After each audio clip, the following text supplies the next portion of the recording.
Welcome to the Just Ingredients podcast. I'm Cara Lynn, and here we talk all things nourishing to the mind, body, and soul. This is a place where you can find just good ingredients to life. Have you heard about Met Naturals? We have all heard about CBD in its many forms, but how do you know the difference between quality? The difference begins at the farm with organic best practices and traceability from seed to shelf. Have you tried CBD? Many people have tried but didn't enjoy the experience or had an experience that they didn't feel anything. Love your CBD. Better yet, utilize it daily for ailments with pain, inflammation, anxiety, or sleep. Met Naturals is a brand that has thoughtfully created products with you in mind. Met Naturals begins their plant-based care by testing all soil to the billionth particle. They never utilize herbicides, pesticides, or fungicides in their growing practices and have third-party testing at every stage of the process. Learn the difference and love your results. Pure, simple, transparent. Use code JUSTINGREDIENTS for 10% off at metnaturals.com. Hello, everyone. I am so excited to be back in the podcast studio, recording podcasts and talking to so many amazing guests. It was a long summer without having any podcasts done. But today we have the first show of season 2, and I wanted to bring back the person that had the top listened show in my first season. Can you guys guess who it is? It is Dr. Josh Redd. You guys loved the episode that he did about inflammation in season 1. So I brought him back today to talk more about inflammation, but inflammation in the brain and inflammation with kids. And so I am so honored that he said yes, that he would come back. So welcome to the show, Dr. Redd. And like I said, thank you so much for being here today. Thanks for having me again. So good to be with you. The stars aligned with our busy schedules. So let's make it happen today, right? That's right. It has been busy. I've tried getting you on a few times and then you've been busy. I've had to reschedule. It's been crazy. So I'm so glad we're making it work today. Yep, you betcha. Well, should we just get started? Just jump right in? Dive right in. We have lots of information to cover, so let's do it. We're ready to rock. Okay, let's just get going. So, Dr. Redd, our last podcast was all about inflammation. It ended up actually being my number one podcast. And at the end, you touched on children in the U.S. and listeners have been wanting so much more info about this and how they can help their kids. And one of the things that you ended with was talking about brain inflammation. Can you explain to my listeners what this is and how this affects children? Yeah, brain inflammation is really common now, and it's kind of unfortunate because the old school model of mental health was based off of one neurotransmitter like dopamine or serotonin. So for years, a person would walk into a clinic with mental health problems, and they would be given an SSRI or some other antidepressant. And now we know it's a lot more complicated than that. We know that in a lot of cases, their brain is literally inflamed. So just like you would see an inflamed ankle, the brain is saturated with inflammatory cytokines. This process causes all neurotransmitters to lose function, not just one. So it also causes what's called microglial cells to overreact, inducing more inflammation. Microglial cells typically patrol the brain and clean up debris. If they become overactive, they are like chihuahuas chewing up the brain. All of these things contribute to a lot of mental illness due to the brain inflammation, and it is single-handedly the most heartbreaking thing when it comes to kids. Kids' brains will stop to develop when they're about 25 years old. If we don't intervene and do all that we can to minimize brain inflammation and to help it develop properly, then it stops developing at 25. The soup is no longer cooking. Neurons stop to migrate. The brain stops developing properly. And then what research shows is that the brain hasn't fully developed by the age of 25, then mental illness skyrockets. So one study showed that 30% of those in prison have ADHD. It also increases marital issues, addictions, crimes, substance abuse problems, eating disorders. So one of the biggest things that we have to do is step in and intervene and do all that we can to help calm down the brain inflammation and to help these kids' brains start to thrive and fully develop. If we don't, as parents, these kids don't have a chance. We will have kids that have mood disorders, aren't developing well, failing their classes, and their brains are literally inflamed. But you think about this, they have cereal for breakfast, they go to school and have chicken nuggets and milk and maybe a Rice Krispie treat. And then they come home and who knows what they have for dinner. And we expect them to be happy and healthy. And then they spend most of their day on electronics, which stimulates an already inflamed brain. Their brain is literally on fire, which really inhibits it from developing like it should. And then when they sleep, they can't really get into REM sleep because they have these overactive chihuahuas chewing up their brain. They wake up in the morning exhausted, then they act out or don't behave well. And the true mechanism isn't Ritalin, Adderall, or depression medication, it's an inflamed brain. So interesting. It's actually really sad. Do you think these health issues are getting worse in children, or we're just hearing more about it because it's such an issue these days? Yeah, it's exploding over the United States and really across the world. But let me just kind of share some stats with you that show how bad it's getting. So, as of 2023, approximately 1 in 36 children in the US are diagnosed with autism spectrum disorder, according to the CDC. This is the highest rate since they began monitoring in 2000. The number of children diagnosed with ADHD has reached more than 10%, a significant increase during the past 20 years, according to a new study. This is kind of a crazy stat, too. They're saying that 13% of children now have skin allergies. When I think of skin allergies, one of the first things that I think about is the gut microbiome, Yep. immune resilience, and autoimmunity. And one of the biggest triggers for skin issues, which we'll talk about a lot, is gluten intolerance, right? And so you think about this, most of the time they have this poor gut microbiome that is actually causing skin issues. But we also know that if it's causing skin issues, it's likely causing brain inflammation. So that's a crazy stat for me. It's estimated 1 in 5 children in the United States have a mental disorder, and the rate is rising at an alarming degree. This means as many as 12 million children are currently affected. My specialty, which I love, is obviously autoimmunity, and this is a crazy stat. While rates of autoimmunity have gone up in the last 35 years overall, they have gone up most in children ages 12 to 19, a threefold increase. Wow. So you think about this too. Obviously, they say that close to 20% of the country has some type of autoimmune reaction. It might not be a full fledged disease yet, but they have some type of immune response that's attacking some sort of tissue. So you think about this though, the rate is drastically increasing for that ages 12 to 19, which is pretty alarming and scary. We now have an obesity pandemic among children, with obesity affecting about 20% of the children. Rates of obesity have gone up by 30 to 50% in the last 30 years. And that's horrible, It's right? sad. There's so many different things that we can do to intervene to help save this. And in reality, the direction we're headed as a country, our kids are becoming less healthy, mental health is skyrocketing, autoimmune disease is skyrocketing, and this is really, really scary.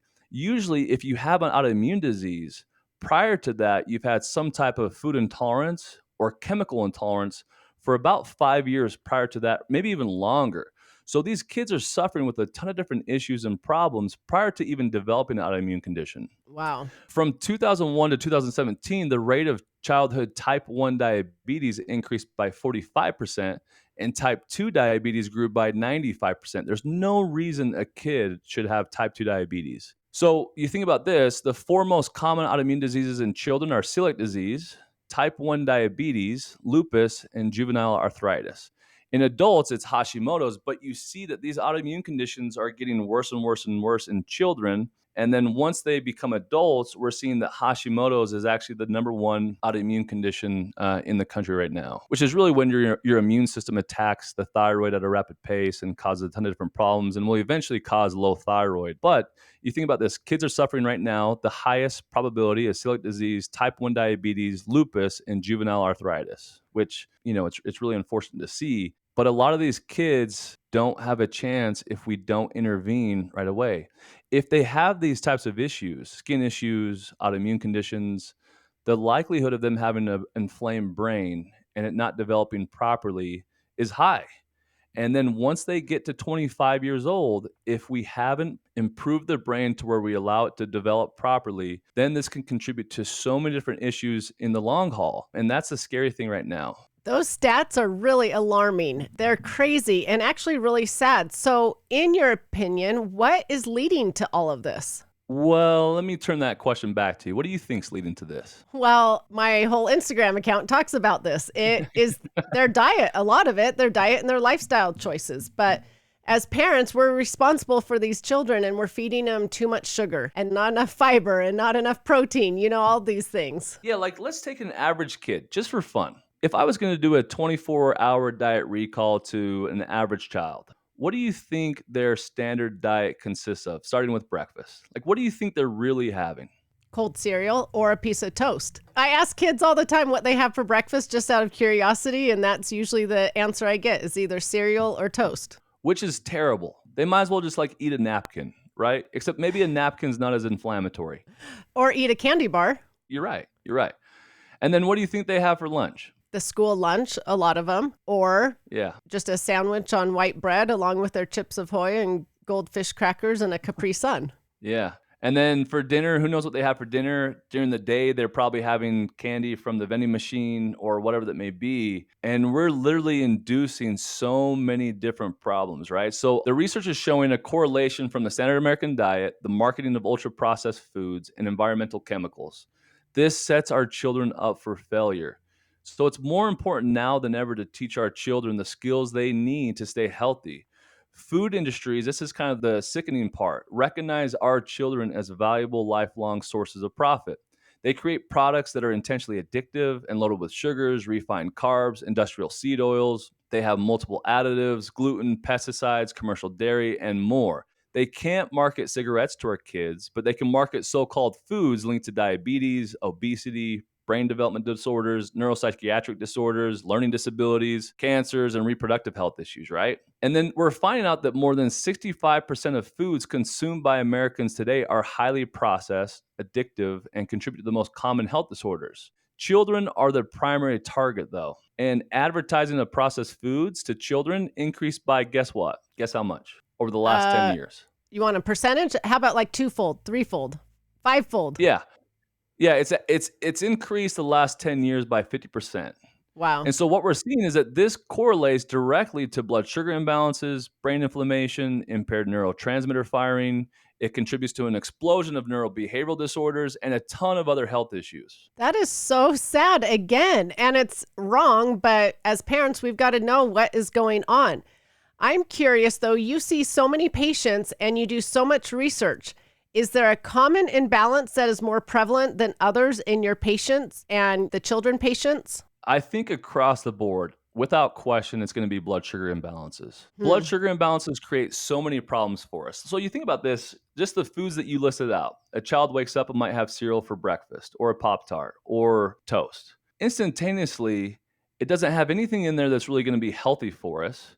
But then at the same time, it's going to spike blood sugar levels. Those blood sugar levels spike, and then we go throughout the day, they drop drastically like a roller coaster, and then they eat something else that's really high in sugar. And then it spikes blood sugar levels again. And it's just a constant roller coaster ride that creates a ton of problems. So when this happens, though, your body will also produce a massive amount of insulin.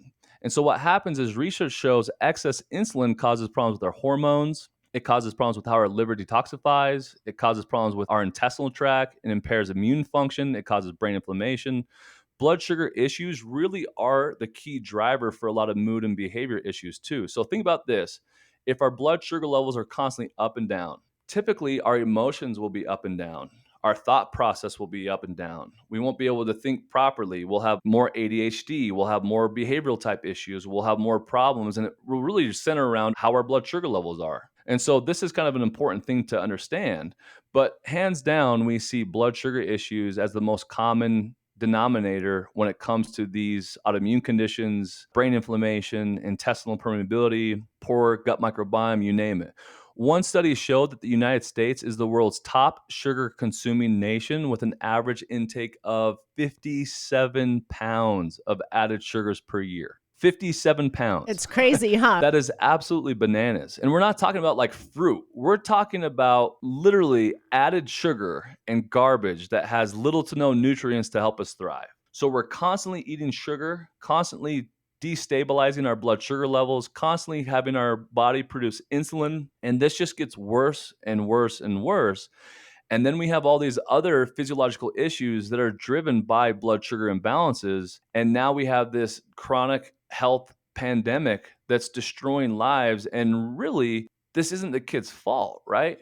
We need to be educated as parents, and we need to step forward and stop this madness and do all that we can to help prevent our kids from their brains literally withering away and not fully developing. You know what's so interesting is you're talking about blood sugar imbalances, and that's a very trendy topic on social media right now, but relating to adults, it's never talked about with kids. And so, as these adults are learning about it for themselves, they need to apply this to their kids as well because it's the same info. It really is. We as adults have just as many blood sugar issues as our kids. The unfortunate part is that if we don't step in now and help our kids, long term, they don't have a chance. They really don't. These conditions and diseases and problems will continue to explode in the younger population.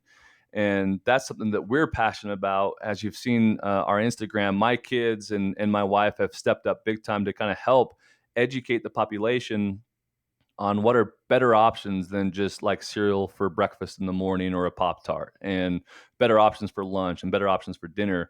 But across the board, when it comes to our patients, they either have reactive hypoglycemia or they have insulin resistance or they have both. And it is literally causing so many different symptoms and perpetuating their inflammatory condition or autoimmune condition as well. Yeah, again, so sad. But I love seeing your kids and your wife on Instagram. It's been fun watching them. But I do have a question for you. So I get asked this quite often. There are a variety of sugars from natural sweeteners and added sugars, but is there one that is typically worse than the others? People love to ask Yeah, me that. Like, is there one that's worse than the others? that's a great question. The most common one that's the most disease promoting is high fructose corn syrup, right? That's very prevalent in our country.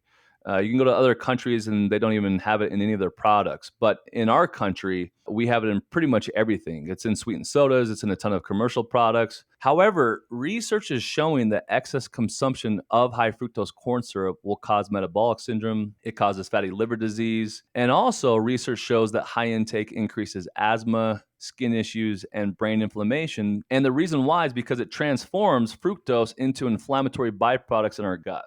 And so this is a really, really big issue. One thing that we don't really think about too when it comes to blood sugar imbalances and high fructose corn syrup and all of this stuff, when our body detoxifies, it has to go through phases 1 and 2 of biotransformation. We just know this as phases 1 and 2 of detoxification. That's an easy term for it.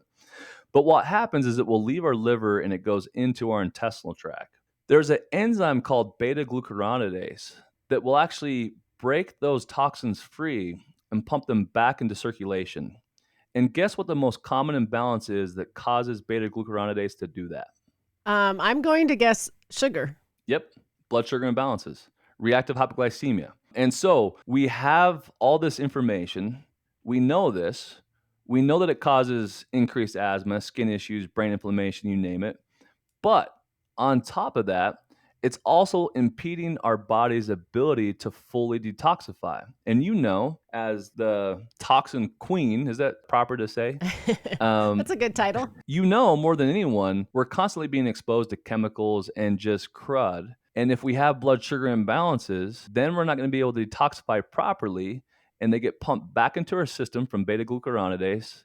And then we're just in this inflamed, toxic body that's creating a ton of different issues, a ton of different problems and conditions. So true. When people ask me what I think the biggest health concern is today, I always say our bodies are just overburdened with too many toxins and it's causing all of those issues you just talked about. Exactly. But the thing that is unfortunate is that the physiological imbalance that makes it way worse for our body not to be able to properly detoxify is blood sugar imbalances. And that is prevalent throughout the whole country. So between the two, those two are like a two-headed monster creating so many different issues and symptoms and problems for a lot of us.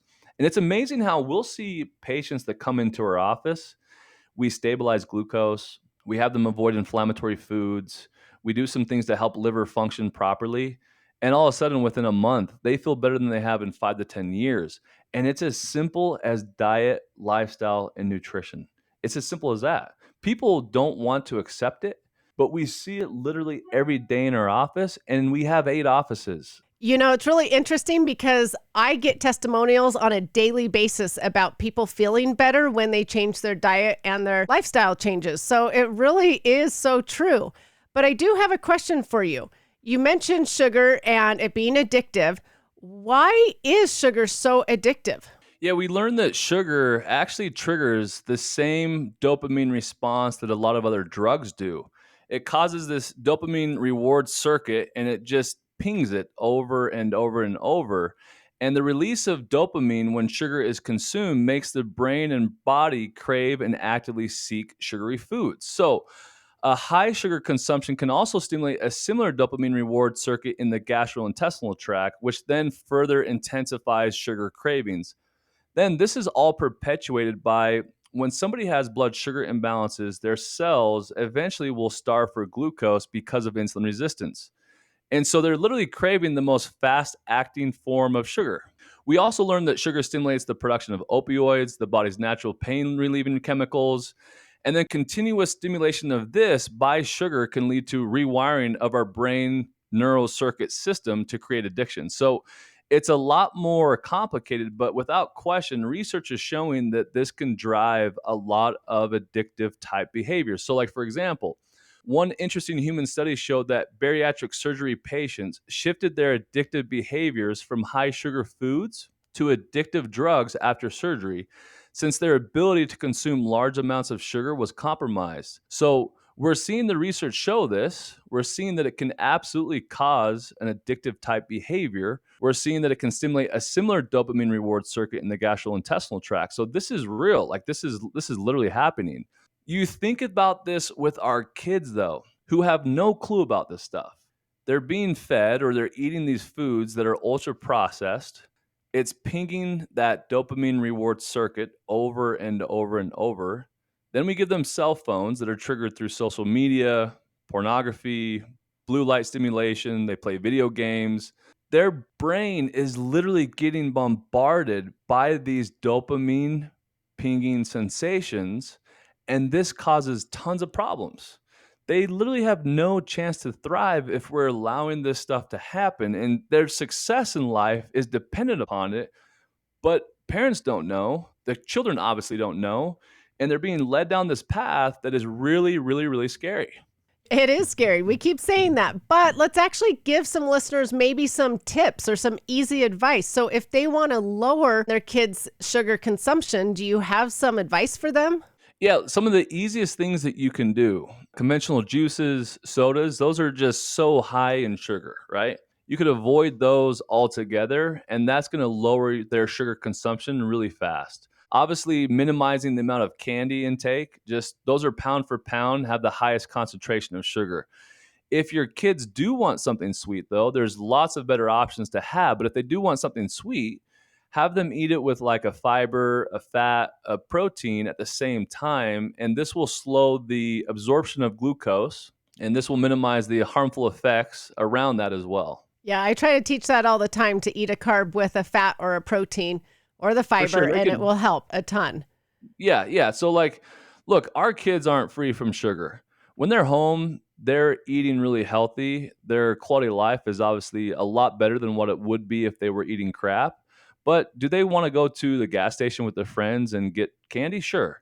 But we're teaching them the tools as far as what to eat, when to eat it, how to feel good, and it's impacting their quality of life tremendously, right? So just teaching them, hey, look, have a protein, have some fat, have a fiber with it, or have physical activity, right? If you're going to have sugar, if they're active and doing things to exercise or whatever that may be, that's going to minimize the glucose response and minimize the insulin surge as well.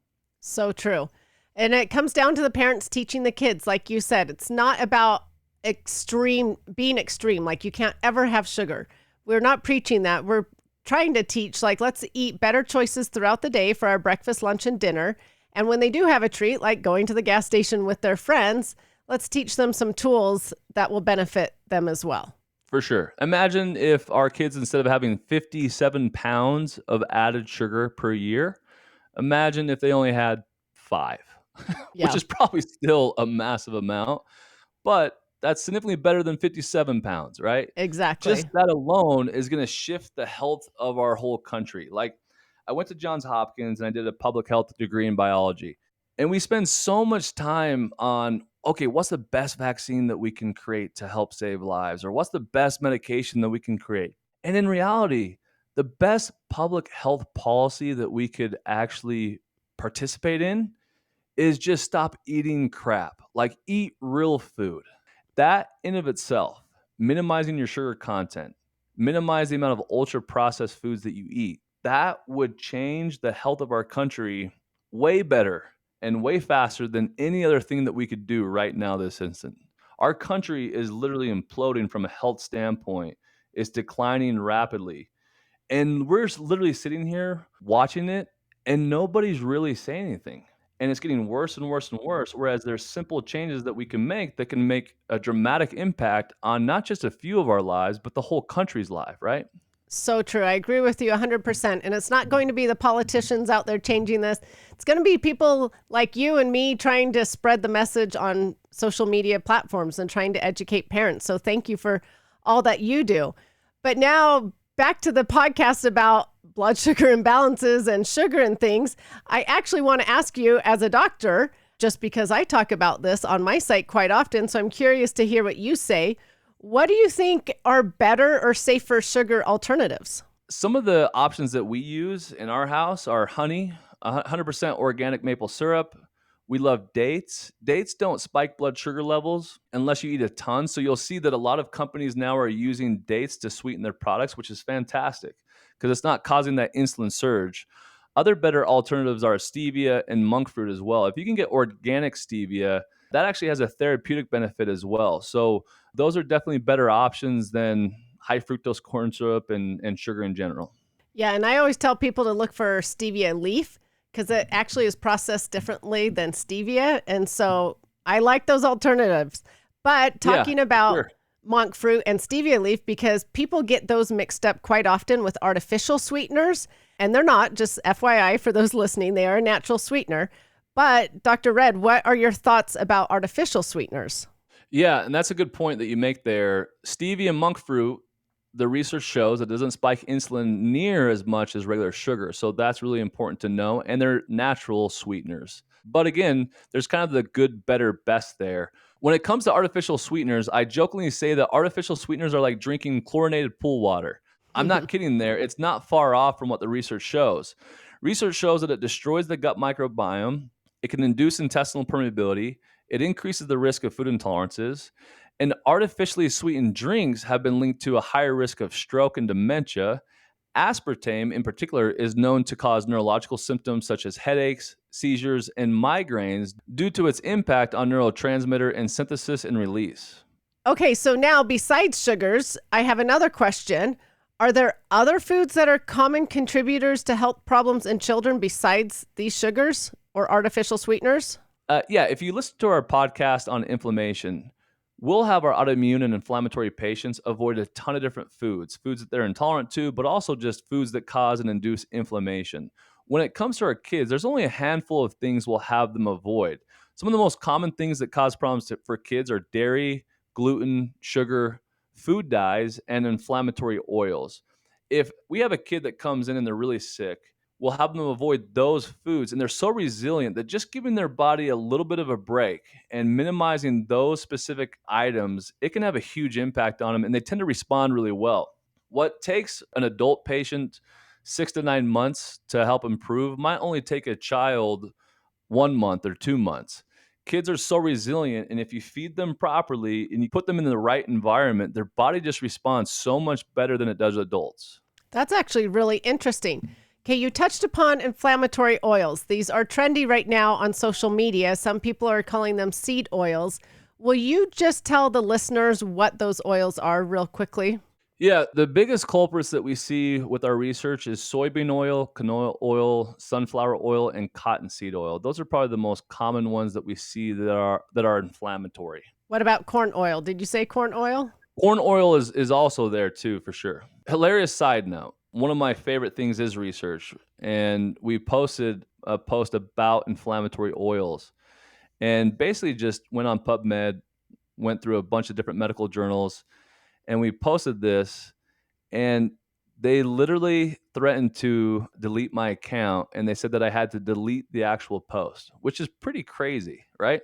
That is crazy. So, anyways, it's pretty wild how some of this information can be shut down, and if the conventional mainstream doesn't like it, it's pretty fascinating to see the things that they'll kind of go to kind of shut this stuff down and cause problems. But there's no questions asked when it comes to inflammatory oils. There's a ton of research out there that shows their harmful effects and how it's causing and perpetuating a lot of conditions and diseases and inflammation throughout the whole country, specifically our kids too. Yeah, that's so interesting. And we could do a whole podcast about your account maybe being shut down because I have a lot of thoughts on that as well, but we'll save that for another day. Yeah. Talking about foods, though, that are causing issues, I'm curious, what about gluten? Because I know so many kids that are struggling with it. I actually have an issue with it. My daughter does. And you hear both sides on social media. So what are your thoughts on gluten? Yeah, again, and a lot of times I don't really have much of a thought. If I have a thought, it's because we've seen it in our patient population and I see it in the research. I try to stay pretty focused on that and I try not to have my opinion come out, right? But when it comes to gluten, without question, we're seeing gluten be the gateway to a lot of autoimmune, neurological, and inflammatory disorders. There's no questions about it. You don't just have to have a gluten intolerance or a celiac disease for it to be inflammatory either. Gluten on its own, conventional gluten, is inflammatory whether we like it or not. And here's why. First, it's sprayed with pesticides and glyphosate, which actually change the protein structure of wheat. And research is showing that it makes it more immune reactive, just that one thing. Another reason is the way that we process gluten to make it more water soluble, so it mixes easier with other ingredients. Research is showing that the processed version of gluten is more immune reactive. Okay. Another reason is that we store wheat and sometimes up to over a year. And when we store the wheat, it creates this mold, and the mold produces something called aflatoxins. These aflatoxins saturate the wheat, and even when we remove the mold, research is showing that those aflatoxins are still present and remain. And when we consume that, it freaks our immune system out and causes more inflammation. And so there's a ton of other things that will contribute to it. But then on top of all of that, we typically will bleach it. We remove the fiber, we remove the protein, and then we add sugar. And now that's our gluten, that's our wheat on the shelf. It's not really even real food anymore after that point, and it's highly, highly inflammatory for a variety of reasons. So that's kind of the crazy and scary thing. Now, I get this question asked a lot is, well, can I have like sourdough or whatever that may be? And it really boils down to what you specifically are reacting to. If you have an intolerance to the actual gluten protein or you have celiac disease, then I would suggest absolutely not. There's no questions asked. If you're reacting to the actual pesticides or the processed version of gluten, then yeah, you might be able to get away with some of those things. And there's a lot of different options out there. But a lot of times you have to identify what you react to and what you don't, and really build out a plan there for you. One of the scary things for me, though, when it comes to gluten is that only 1 out of 8 individuals with celiac disease or a gluten intolerance have intestinal symptoms. Hmm. Most actually have skin and neurological symptoms. So when I see that stat that says 13% of children have skin issues, the first thing I'm thinking of is, holy cow, do they have a misdiagnosed celiac disease or a gluten intolerance? And how jacked up is their gut microbiome, right? Because we're finding out in research that most of these individuals are misdiagnosed or never diagnosed. And so, just that thought process where only 1 out of 8 have intestinal symptoms and most have skin and neurological symptoms, that's when it starts to get scary. Another reason that is kind of scary for me that we're seeing in research is that we're seeing that the gluten protein can mimic brain tissue. And so if they have this gluten reaction or celiac disease, for example, and they consume gluten, sometimes it doesn't just cause problems with the intestinal tract, it also causes problems with neurological tissue as well on top of that. This can cause a ton of neurological coordination and behavior issues on top of that as well, which can really, I mean, that's pretty scary. Like the people who are lucky are the ones with intestinal symptoms because they're the ones that get diagnosed. The people who are unlucky are the ones with brain symptoms, skin issues, and other symptoms that are outside the intestinal tract. And we're seeing that that is a lot more pronounced than anything that we see at this time. One of my daughters, she was 8 years old, out of nowhere, just started to get anxiety, and it was, like, debilitating anxiety, and we checked to see if something was going on at school or in her social scene, and nothing was happening.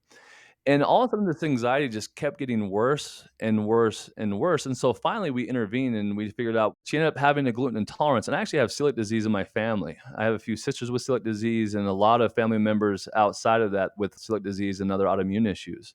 And so we tested for gluten intolerance. Gluten came up high. We stopped gluten. And I kid you not, almost overnight, her symptoms went away. But not just that, as a baby, she was always kinda, like, skinny and frail, and we just didn't I didn't really think anything of it. As soon as she stopped gluten, she began to thrive. She's a competitive gymnastics athlete, and all of a sudden, she started to grow rapidly.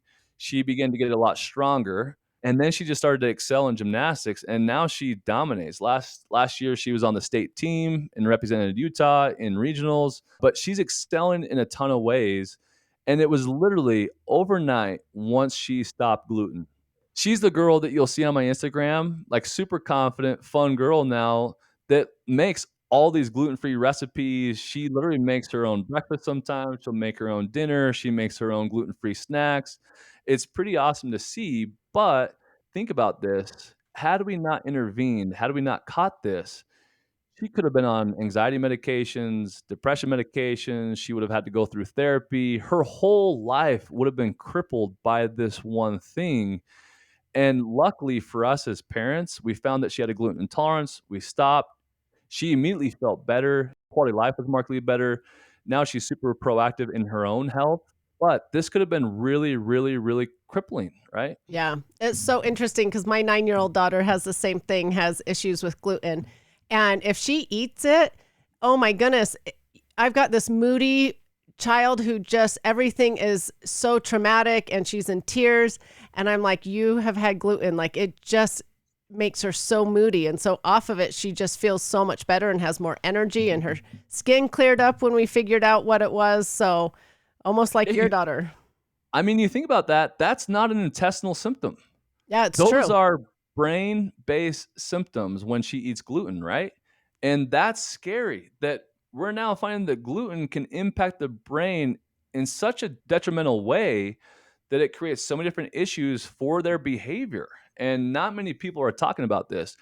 We see a lot of really severe patients. And I was in my office and I got a call. My staff came in and just said, "Hey, Dr. Red, do you see schizophrenic patients? This kid has schizophrenia. The mom's really concerned and worried. Do you see them?" And I was like, I don't think let's not see a schizophrenic patient." Anyway, 6 months went by, and I started to do research on gluten, and I kept on seeing these papers come up like schizophrenia and gluten, mental health and gluten. I mean, I just kept seeing them come up over and over and over, and so I started to look at schizophrenia and gluten, and all of a sudden I realized, like, holy cow, it could literally be celiac disease, and then schizophrenia is just a symptom of that issue. And so my staff went and called the patient back. They went through a bunch of the call logs, finally found the patient and said, "Hey, we don't know for sure, but if you want to have your son come in, Dr. Red will see him and we'll see if it can help." Anyways, they came in. I told them the research. I told them what we found out. They stopped gluten. We did some things to help support healthy liver function. We did some things to help calm down inflammation and brain inflammation and to help support the gut microbiome. And all of a sudden, this kid who I would have never thought we could have helped, and I didn't promise anything. This was just more of like a research in of itself, but this kid just started to thrive. All of his symptoms significantly diminished. And now I just got a wedding invitation that he's getting married. He has a full time job. Like his quality of life is so much better than what it was. And again, it boiled down to that. So, look, I'm not claiming that all of mental health issues are related to just diet. I'm not claiming that. However, though, there is a possibility that diet, gluten can play a big role. And so, just understanding that component can make a big change if that's the case. Such a fascinating story and so awesome you were able to help them. And yeah, depression has a lot of different root causes. I'm the same way. I never just claim that it's diet, but we need to look at diet as maybe one of the root causes.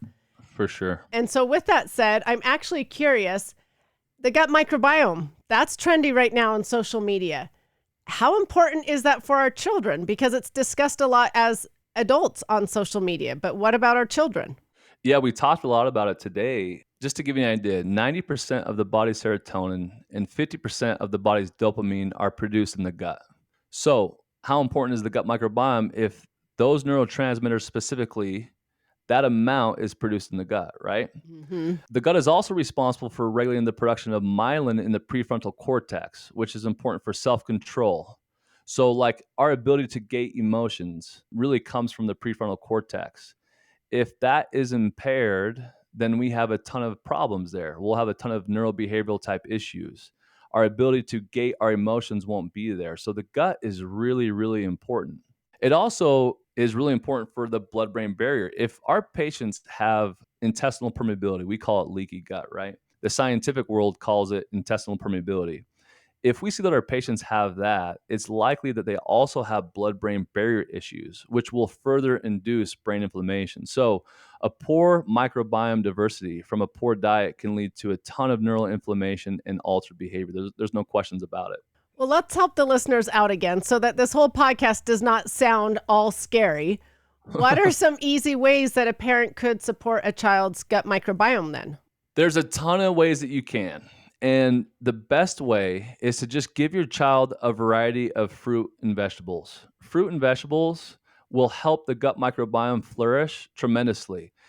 And another thing that's important is just don't have them eat the same vegetables over and over and over again. If they're eating the same vegetables over and over and over again, your gut microbiome stays stagnant. So within 3 days, if you're eating the same things over and over again, your gut microbiome will stay stagnant. And that's a problem when it comes to immune resilience. So mixing up a variety of different vegetables and having them eat fun vegetables. Sometimes patients might not like vegetables. And so what we'll have them do is go to the store and buy the most colorful, strangest vegetables that you could think of and blend it up into a smoothie and then store it in the freezer and then just add it to different smoothies each day from that point on. And you're giving your gut microbiome a variety of different vegetables to become vibrant and flourish, right? You can also do things like fermented foods like sauerkraut, kimchi, kefir water, yogurts. And then also, too, a healthy gut microbiome, remember, also depends on removing inflammatory foods and sugars. If you're eating inflammatory foods and sugars consistently, remember that causes inflammatory byproducts and that can create a lot of different issues and that can cause issues for the gut microbiome. So if you're eating inflammatory foods, if you're eating artificial sweeteners, if you're eating high sugar content, that can jack up the gut microbiome in and of itself. And you can't outrun that stuff, right? So just be cautious with that. There's really no supplement out there with pre, pro, and postbiotics, like all in one. There's a lot of different probiotics that people will use, but they're failing to have either prebiotics and postbiotics that have a huge impact on the cell function of our intestinal tract. And so, Carlin and I, we collabed and made probiotic complex. And it has pre, pro, and postbiotics to help the cells of the intestinal lining flourish and thrive. So stay tuned for that. That will be fun. We're excited for when it comes out because it's a powder that you pour into just water. And you guys, I promise it tastes really good. My kids have tasted it. They had to approve of it. And so your kids will love this drink and they're going to have this drink and at the same time get all of these amazing nutrients for their gut. Yeah, so that's going to be really important. I think obviously a lot of our kids, they utilize pre, pro, and postbiotics as well. Now they're going to be using this and it's fantastic. It's just another thing that you can add to make sure that we have proper digestion and intestinal function and really help the microbiome flourish and excel. So definitely excited about that for sure. Well, I have a couple more questions for you. I'm curious about food dyes. Do these play a part in brain inflammation or gut health? Yeah, food dyes are really scary. And let me just kind of explain why. The amount of food dyes in our foods has increased 500% in the last 50 years, which is crazy. There's It no is reason to even have crazy. food dyes in our food. Like it just does absolutely nothing for us. And the risk of having food dyes in there is absolutely crazy. So, for instance, yellow 5 and red 40 have been associated with increased inflammation, increased potential cancer risk, hypersensitivity, and behavioral issues in children and immune reactivity. Food dyes may also cause allergic reactions, asthma, and food reactions. So, this is kind of an important thing. We see food dyes trigger food sensitivities and even autoimmune flare ups in some of our patients. But here's why: food dyes bind to food proteins and they make it harder for your body to break them down to be properly digested. So, as a result, they look like foreign invaders to the immune system. So, your body builds and mounts this inflammatory response. That's one big problem when it comes to food dyes. On top of that, the dyes can also bond to human tissue. It triggers an inflammatory reaction. This can worsen autoimmunity, inflammatory issues, and neurobehavioral issues on top of that. But the scary thing to think about is just that one simple point. Like licorice, let's say you're intolerant to gluten. We know licorice has gluten, but also has red dye. So if you're intolerant to that one food and you eat it, it will take your body a lot longer to digest it, which will allow it to be in the system a lot longer. So you have this bigger inflammatory and longer inflammatory response, creating a lot more symptoms and problems too. But the fact is simple that just dyes alone can literally bond to human tissue, and that in of itself can trigger an inflammatory reaction. So when it comes to food dyes, I hate them. I don't like them. The research is pretty strong when it comes to food dyes. I would avoid food dyes at all costs. If you have kids, that's one simple thing that you can do that will drastically change their quality of life. I have a little girl. She is exactly like me, and it's scary, but it's awesome. But when she has food dyes, she bounces off the walls like crazy. I mean, she's going 100 miles an hour, and literally we can pinpoint it every time to food dyes. It's so crazy to me. And there's no reason for these food dyes in these foods. They don't make them taste different or taste sweeter or anything. It's purely visual. And we know today how to easily color with real foods. If you want Yeah. something blue, use a little bit of spirulina. If you want something red, use a little dragon fruit or a little beets it's just Yep. ridiculous, actually. No, 100%. And what is more maddening is that we have all the research that shows the harm of food dyes. Obviously, other countries are taking initiative in removing all food dyes. In our country alone, it's increased 500% in the last 50 years. There's no reason we should have it. It's unacceptable in my opinion. It's really sad. And it just shows that parents really need to advocate for their kids. And they've got to be educated and know what they're feeding their kids. It's just so important. Let me ask you about one of my favorite topics, toxins. Yeah. Yeah. Let's Look, mention those really quick. yeah, you said it earlier, right? Where we are flooded with toxins over and over and over. We're completely surrounded with so many different things that increase our toxic burden. And when our toxic burden is increased over time, it creates a lot of problems with a lot of different issues and physiology, right? So I think it's really important to be mindful of what we're exposing our kids to. We could have a whole podcast just about this, but flame retardants in pajamas, dioxins in diapers, fluorides in toothpaste, you've done really great with that. Like a lot of our kids and our family uses a lot of your products. And if I didn't know you, we'd still use those products. I love it. You look at phthalates and plastic toys.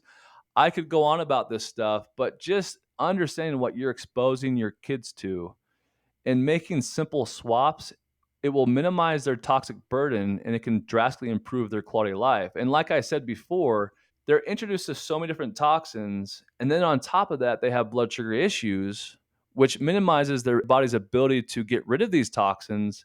And then we end up having all sorts of different problems. So, look, someone might be listening to this and like want to freak out. There's so many different things that we're sharing that are really problematic. So, you might be wanting to run and jump into like a plastic bubble, but then you realize that the bubble has BPA and can cause hormone issues or whatever that may be, right? So don't freak out. Don't overwhelm yourself. Our bodies are really, really good about being immune resilient and being able to overcome bad environments. We just have to give our bodies a little bit of rest and give our bodies the tools so that it can overcome these bad environments. So don't like freak out. Don't have a panic attack. Don't think you're less of a parent or whatever that may be. I don't want you to feel that way. That's not the intent of this podcast. But what I want you to focus on is, look, is there one thing that you can do to change? And if there is, let's do it. Let's do an easy swap and let's try it out. And then once you feel good about that one swap and you feel like it's not going to cause you more stress to do another one, then do another one, right? Exactly. I'm all about that. And this is not to scare people. It's actually to educate people. And then I always say, once you know better, do better. And so some of this info might Yeah, be new to you. And so now that you know it, let's just do better. As we sure. wrap up, maybe we should end with giving the listeners some strategies and some easy things that they could do. Yeah, So let's do it. Let's do it. I know my listeners, a lot of them are stay-at-home moms or moms that are always dealing with snacks. So do you have some swaps or easy strategies for snacks? Yeah, and we share this a lot on our social media and Instagram as well, but we love Scout bars. When it comes to snacks, having real produce, right? So vegetables and fruits, that's obviously important. But our kids just love snacks. So let's be honest about that. They love Scout bars. Our kids love Scout bars. It's sweetened with dates, which means it's not going to spike glucose as easily unless they eat a bunch of them. Everything's organic in there. There's no food dyes, none of that stuff. That's fantastic. One thing that our kids love is Chomp's jerky. That's fantastic. They love real fruit, veggies, hummus, guacamole. Siete has a ton of different variety of chips and dips that you can do that are really healthy. They have organic mango and chili fruit snacks. There's things that you can do like Hue chocolate, organic applesauce. We love your flavored drink mixes and we love your protein shakes. Those are fantastic. Our kids drink those all the time. Thank you. We're not really big cereal fans, but Lovebird has awesome cereal swaps that's just markedly better than your conventional cereal. So if our kids do eat cereal, then that's what they do. But again, even for that, we try to have our kids eat some form of a protein and fiber with it, right? Right. Well, I love those ideas. I know your account and my account has a ton of ideas. One that I'm really going to try to focus on this school year, I mentioned this on my Instagram just recently, is when my kids come home from school, they are really hungry right when they walk in the door.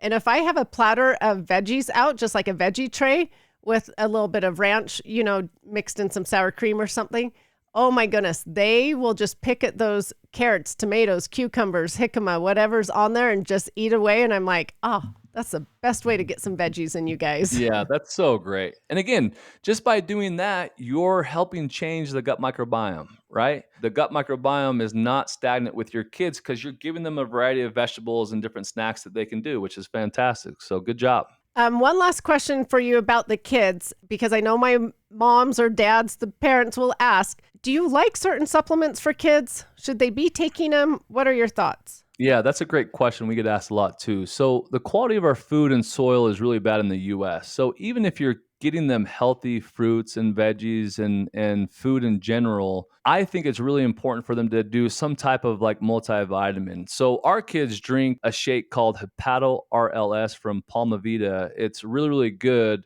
It's just a little shake, but what it will do is it floods their bodies with nutrients and vitamins that they may be lacking. But then on top of that, it also helps with liver function and the gut microbiome. So each morning, our kids wake up, they go to gymnastics, they have their Hepato RLS from Palmavita, and they drink that. And that's just something that we do to make sure that they're getting the proper nutrients and vitamins that they need. On top of that, too, we like omega 3s. That's really important. Our diet, just the conventional American diet, really, really lacks omega 3s, which helps with inflammation. If they have vitamin D issues, we love vitamin D. Should we tell them about the other supplements we're going to be doing? Yeah, why not? We should tell them, So, though, that the probiotic complex might come out first before these other ones, because that one's yeah, done and completed. We're just waiting for suppliers to bring in the ingredients. But these other ones, they're almost done. yeah. So honestly, my kids are going to wake up, they're going to have that. I think it's going to be fantastic for the gut microbiome. We also have anti-inflammatory supplements that are coming out that are going to be really, really, really good. So it will contain ginger, turmeric, resveratrol, and boswellia, and it will be a really good overall anti-inflammatory supplement that will help aid in a variety of different things. Guess how many inflammatory mediators resveratrol and turmeric target? I Most drugs only target one or two. Oh, okay. Well, I know that there's been a lot of studies actually lately about turmeric beating that out. So I'm going Yeah, to guess 15 then. 30.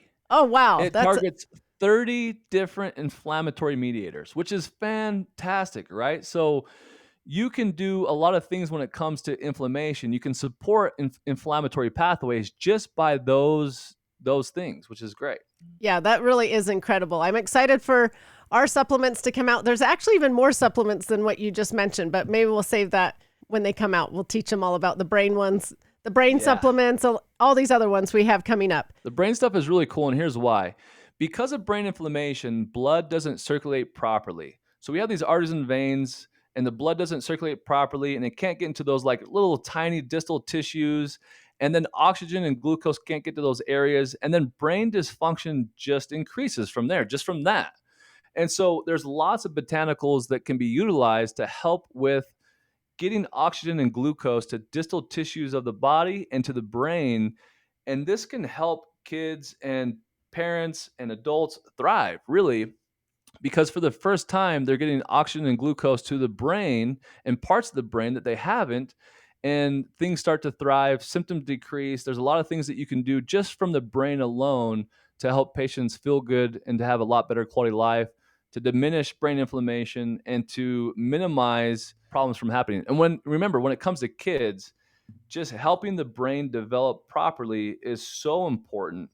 And if the kid turns 25, the likelihood of them having problems that the brain haven't developed explodes, right? So intervening right now and doing all that we can to help the kid's brain develop properly and thrive, that's going to give them the best chance to succeed in life.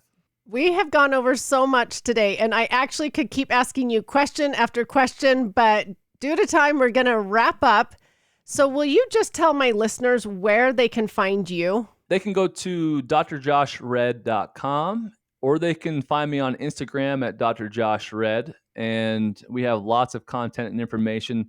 I created a 60-page guide literally just for this podcast, and it's all things kids. It explains all the different strategies that you can do. It explains all the problems. It has all the research and references on there. So even there, you can go to my website and download the free guide. It's literally 60 pages worth, and it Wow. can provide you with tons of information. And again, don't freak out. Don't have a panic attack. Just figure out what you can do, what change you can make right now that's easy, and then build from there, right? We obviously deal with a lot of autoimmune diseases and inflammatory conditions. We don't really see many kids. Most of our patients are adults. But if you're listening and you have an autoimmune condition or inflammatory condition, you can always call any of our Red River offices. You can visit us at redriverhealthandwellness.com as well. Lots of ways to get a hold of us. That 60-page download sounds amazing. I'm excited to download that myself. That's an amazing resource you are offering the listeners. So thank you so much. Thank you so much for being here. But as you know, I always end my podcast with asking my guests what they have found to be the best ingredient in life. And I'm curious to know what you're going to say this time. Yeah, for this podcast, because by this time, there's probably been 25% of the listeners that have had a panic attack or at least have increased stress because of listening to all the different things that can cause problems for their kids. So in this instance, I would say improvement. One of my favorite quotes is, by small and simple things are great things brought to pass. And I like to add, by small and simple things done consistently are great things brought to pass.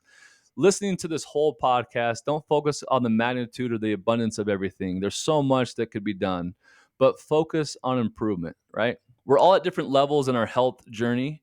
Focus on what you can control and what you can do right now, and that's sufficient. I think consistent improvement over time is a lot better than the speed at which you do things or the abundance at which you do things. So give yourself grace and the love that you guys deserve. Work on being a little bit better today. None of us can be perfect, but it's pretty dang easy to evaluate an area that we can improve on and make that simple adjustment, right?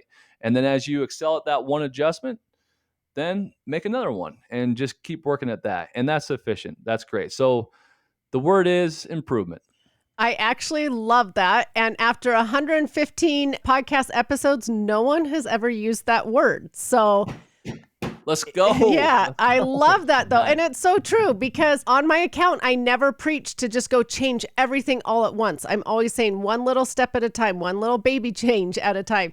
And so it's the same thing, one little small step at a time. And if you're consistent in areas that you need to improve upon, it will make such a drastic difference. And so thank you so much. I think that's important too, especially for our kids, right? I mean, if we try to overhaul everything right now, our kids are not going to be in on that, right? No, they're not going to be happy about that. The kids can make one simple adjustment. That's simple.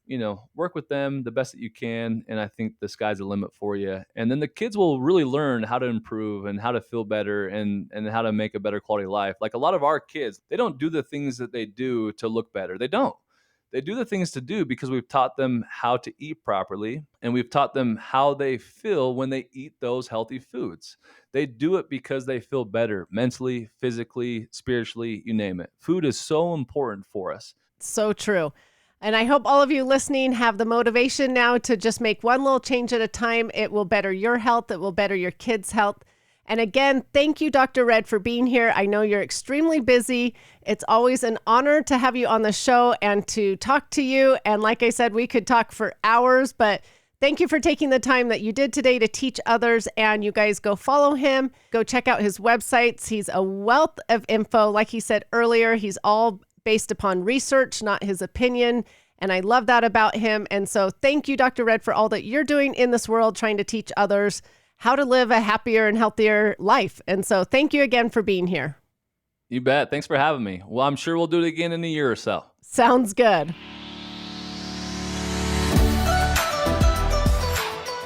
Thank you so much for listening. Remember to subscribe to the Just Ingredients podcast to learn more about your health and good ingredients to life. Plus, get daily tips at just.ingredients on Instagram.